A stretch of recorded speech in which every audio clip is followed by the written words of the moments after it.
एक महात्मा जी एक सरोवर में स्नान कर रहे थे और महात्मा जी जब सरोवर में स्नान कर रहे थे तो उनकी नजर जल में बहते हुए बिच्छू पर पड़ी। साधु का प्राकृतिक स्वभाव दया का ही होता है। वो सिर्फ मानवों पर ही दया नहीं करते, जीवों पे दया करते, किसी पे भी दया करते हैं। वो जानते तो हैं ही कि ये जहरीला व्यक्तित्व है, ये जहरीला है, इसको छेड़ने से कोई फायदा नहीं है। और शायद मैं भी आपकी जगह मैं और आप होते तो ये उनकी जगह, महात्मा जी की जगह, तो हम और आप उसे कभी छेड़ते नहीं, बह रहा है तो बह जा। लेकिन जल में बहते हुए उस बिच्छू को जब देखा तो महात्मा जी को दया आ गई। स्वभाव बस जिसका जैसा स्वभाव होता है वो व्यवहार वैसा ही करता है। उन्हें दया आ गई और जब उन्हें दया आई तो उन्होंने उस बिच्छू को उस बहते हुए जल से बाहर निकालने का मन हुआ तो हाथ में लिया बाहर किनारे पर छोड़ने के लिए।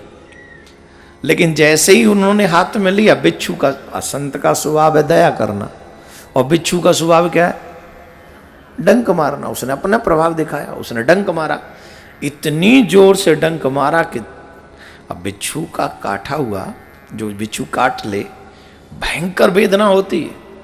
यहाँ कच्ची जगह बहुत है, हो सकता है आप में से किसी को उसका अनुभव रहा हो, बिच्छू के काटने का रहा है किसी को।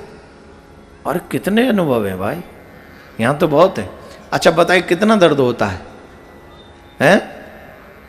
चीखता है आदमी, कितना भी बलवान हो वो दर्द नहीं सह सकता, भयंकर चीखता है, इतना दर्द होता है। महात्मा जी को जब उस बिच्छू ने डंक मारा तो दर्द हुआ और वो छूट गया, डर उससे महात्मा जी के हाथ से छूट गया। फिर बहने लगा वो नदी में। महात्मा जी ने दर्द सहते हुए फिर उसको निकालना चाहा, फिर उसने डंक मारा, फिर गिर गया, फिर डंक मारा, फिर गिर गया।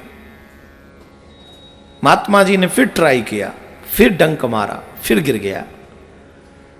तो ये दृश्य एक व्यक्ति किनारे पर खड़ा हुआ देख रहा था। उस व्यक्ति ने महात्मा जी से पूछा, महात्मन, माना कि आप साधु हैं, आपका स्वभाव अच्छा है, आपका स्वतः ही स्वभाव है सब पर दया करना, इसमें कोई दो राय नहीं कि आप अपने स्वभाववश दया कर रहे हैं इस जीव पर। परंतु आप ये मत भूलिए, दया के पात्र पर ही दया करनी चाहिए, कुपात्र पर नहीं। ये बिच्छू है, ये आपको काट रहा है बार बार, फिर भी आप इसे बचाने में लगे हैं, इसे छोड़ क्यों नहीं देते?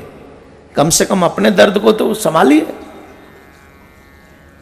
आपको इस बिच्छू ने इतना दर्द दिया है, अब इसे छोड़ दीजिए। वो अपना स्वभाव नहीं बदल सकता, आप छोड़िए।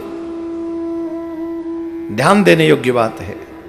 संत ने कहा, छोड़ना मुझे नहीं, छोड़ना तो इसे पड़ेगा।